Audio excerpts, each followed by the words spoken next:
Une fois, on m'a fait aller beaucoup trop vite sur un prime. J'avais à peine 23 ans, mais j'ai vécu ça comme un enfer. J'ai pas du tout pris de plaisir à faire cette émission. Ça reste un métier qui est incroyable parce que tu te découvres des forces en toi énormes. Moi, tu vois, j'ai tout appris sur le tas, très autodidacte avec la télé au final, mais quand on me mettait des challenges à chaque fois, qu'on me disait bon bah voilà, là tu vas faire telle émission, ça va être du direct et je sais pas, genre il y a 8 millions et demi de téléspectateurs parce qu'à l'époque les gens regardaient encore la télé.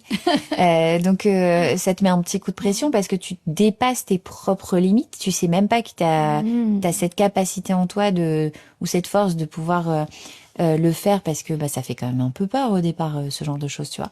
Et au final, ce que j'ai aimé, c'est à chaque fois passer les petits steps, tu vois. Par contre, j'y allais vraiment à mon rythme. C'est-à-dire que une fois, on m'a fait aller beaucoup trop vite sur un prime. J'avais à peine 23 ans. Et tout de suite, comme j'étais l'image d'M6, ils se sont dit, allez, on va la mettre aussi sur le prime avec Boyer, ça va être génial et tout. Mais j'ai vécu ça comme un enfer. Mais j'ai pas du tout pris de plaisir à faire cette émission.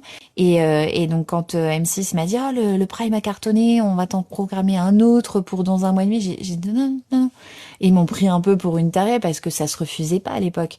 Mais je leur ai dit, je ne suis pas prête. J'ai vécu ça comme un enfer, c'est pas possible. Et j'ai attendu 8 ans avant de refaire des primes. Et là, j'étais prête. Je comprends, Là, j'étais prête, tu vois.